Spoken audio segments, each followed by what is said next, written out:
Oke, baik. Pada kesempatan kali ini saya akan menjelaskan sedikit pemahaman saya tentang circular queue. Oke, sebelum masuk ke dalam materi, sebelumnya perkenalkan saya Egede Kresna Hadiwiranta Brata, biasa dipanggil Kresna. Nah, untuk bagian pertama kita akan membahas tentang pengertian dari queue dan circular queue. Apa itu queue? Queue atau antrian pada struktur data merupakan sekumpulan data yang dimana penambahan elemennya hanya bisa dilakukan pada satu ujung yang disebut dengan rear, dan penghapusan atau pengambilan elemen yang dilakukan lewat ujung lain. Nah, di sini ada back atau biasa rear, dan ini front. Front itu merupakan nilai awal dari suatu queue, dan back atau rear ini merupakan nilai yang paling belakang atau terakhir pada suatu queue. Queue ini beroperasi berdasarkan konsep first in, first out atau FIFO, yang artinya data yang pertama kali dimasukkan ke dalam queue adalah data yang pertama kali keluar dari queue itu sendiri. Oke, kita masuk ke dalam circular queue. Circular queue atau biasa disebut juga ring buffer adalah suatu jenis queue dengan karakteristik model antrian yang kedua ujungnya terhubung, di mana setelah data terakhir merupakan letak data yang paling awal, dan sebaliknya. Sebelum data yang paling awal adalah merupakan data yang paling belakang atau data yang paling terakhir. Nah, untuk bagian kedua kita akan masuk ke dalam fungsi-fungsi yang ada dalam circular queue, yaitu ada 3. Yang pertama ada enqueue, dequeue, dan display queue. Nah, untuk pengertian dari enqueue itu sendiri merupakan fungsi yang digunakan untuk memasukkan elemen ke dalam suatu queue. Nah, untuk dequeue merupakan fungsi yang digunakan untuk menghapus elemen yang terdapat di dalam antrian queue. Dan yang terakhir ada display queue.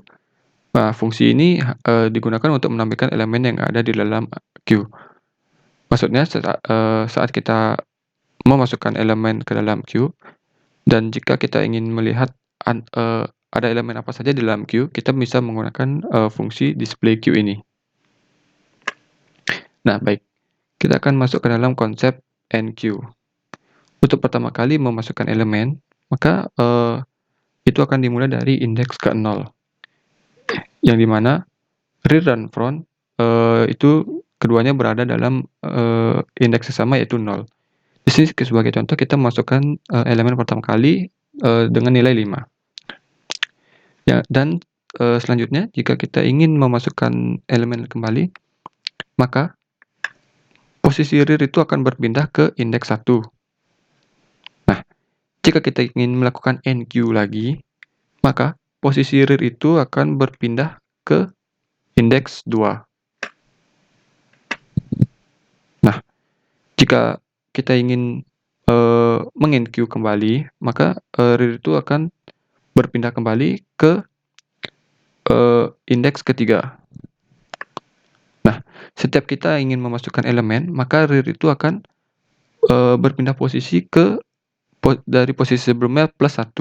Nah, kali ini posisi rear berada di indeks ke-3. Nah, jika kita sekarang ingin memasukkannya lagi, maka posisi rear itu akan berpindah ke posisi ke-4. Karena seperti yang tadi sudah dijelaskan, rear akan berpindah dari posisi sebelumnya plus 1. Nah, begitu juga seterusnya hingga akhirnya queue itu terisi penuh. Nah, queue ini bisa dikatakan penuh jika rear sama dengan size min 1. Nah, size di sini merupakan batas maksimal yang bisa ditampung oleh satu queue. Nah, di sini batas maksimal yang bisa ditampung adalah 8, dan posisi rear saat ini terletak pada size min 1 atau 7 atau indeks ke-7. Nah, sekarang kita masuk ke konsep dequeue. Seperti yang sudah dijelaskan di awal, dequeue itu merupakan fungsi yang digunakan untuk menghapus suatu elemen yang ada pada queue. Nah, nilai yang dihapus itu merupakan nilai yang pertama kali kita masukkan, karena konsep dari circular queue ini adalah FIFO, first in, first out.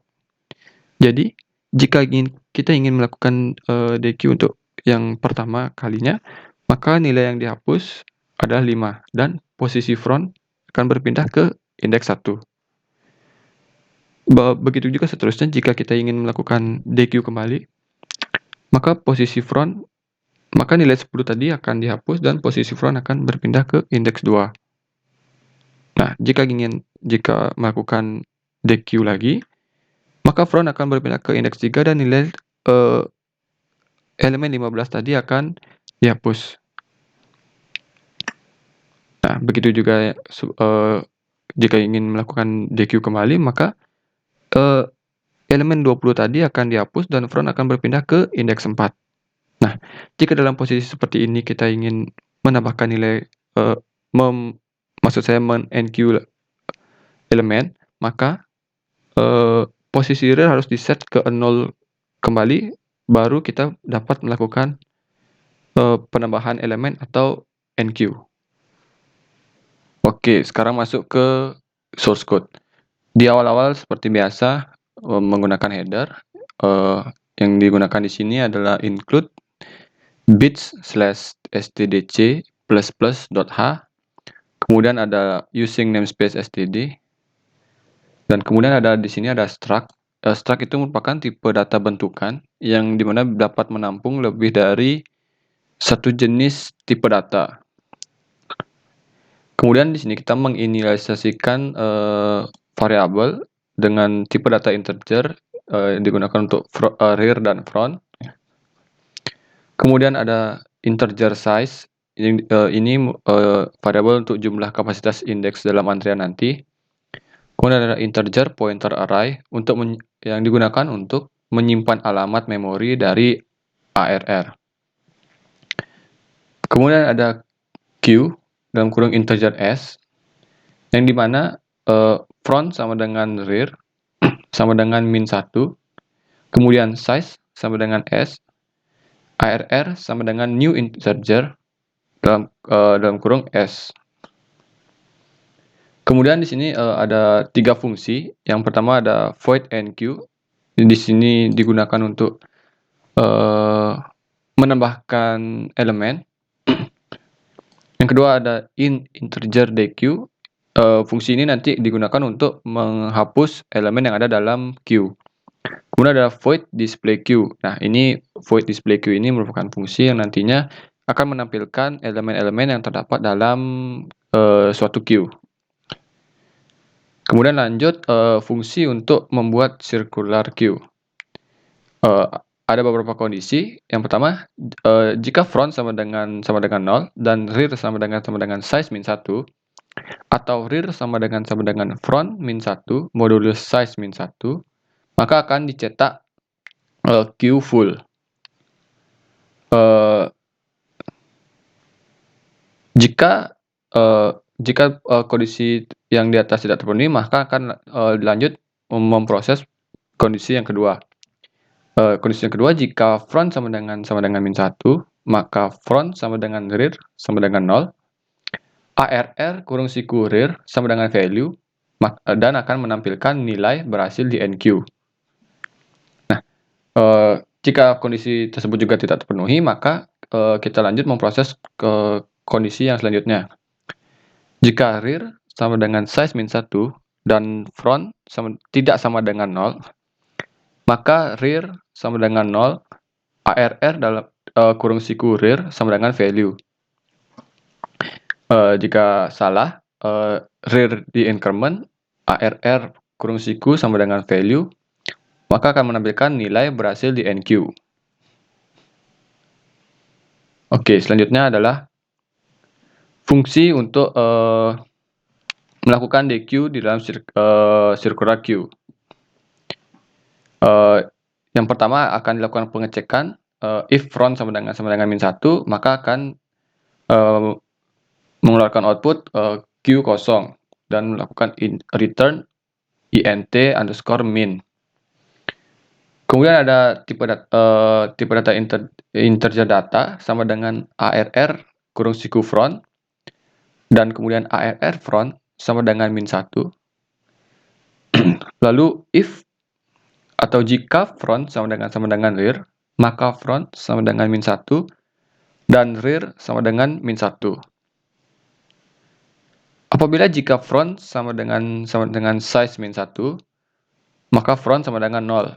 Dan jika salah, front di-increment dan akan menampilkan nilai berhasil di DQ. Kemudian yang terakhir ada fungsi untuk menampilkan elemen atau display queue. Nah, di sini untuk pertama-tama akan ada kondisi if front sama dengan 1, maka akan menampilkan queue kosong.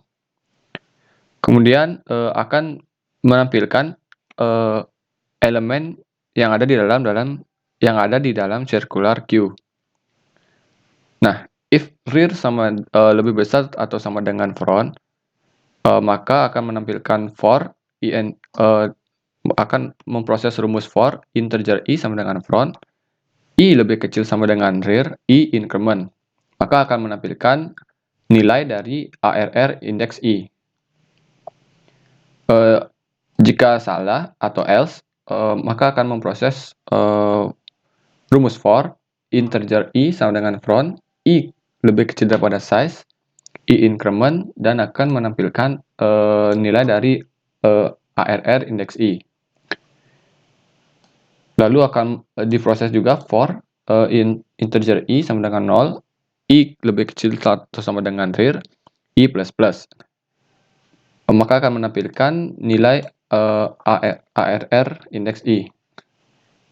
Lalu kita masuk ke program utama. Yang seperti biasa di awal-awal ada integer main. Nah, kemudian di sini di set bahwa size dari circular queue ini adalah 7, dapat menampung hingga 7 elemen. Kemudian ada pilihan menu. Jika kita ingin melakukan enqueue, maka kita akan menginputkan 1. Jika ingin melakukan DQ, kita akan menginputkan angka 2. Jika ingin menampilkan queue, kita akan menginputkan angka 3. Dan yang terakhir, jika ingin keluar dari program, maka akan menginputkan angka 4. Nah, jika yang dipilih oleh user adalah 1, maka akan menampilkan enqueue elemen, akan melakukan proses enqueue elemen. User akan masukkan nilai, kemudian akan memanggil fungsi dari enqueue yang sudah dibuat di atas sebelumnya. Selanjutnya, jika user menginputkan angka 2, maka akan dilakukan proses DQ dan akan memanggil fungsi DQ yang sudah dibuat sebelumnya di atas. Yang ketiga, jika user menginputkan angka 3, maka akan memproses display queue, yang dimana nanti akan menampilkan nilai-nilai elemen yang tersimpan di dalam queue, dan yang dipanggil adalah fungsi dari display queue. Kemudian jika user menginputkan 4, maka program akan menampilkan output terima kasih dan program akan keluar. Kemudian jika menginputkan selain angka 1 sampai 4, maka akan muncul masukkan pilihan yang benar.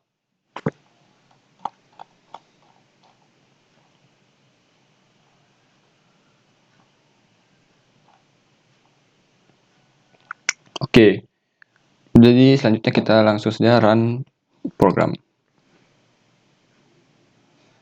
Nah, di sini saya coba untuk pertama-tama melakukan enqueue.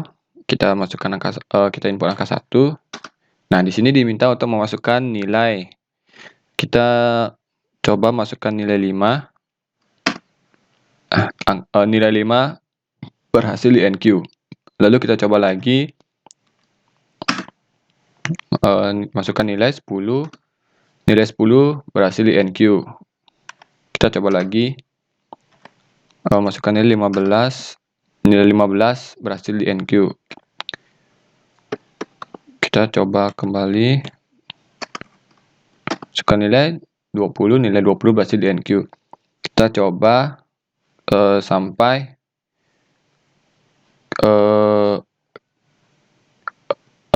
batas maksimal elemen yang dapat ditampung dalam circular queue.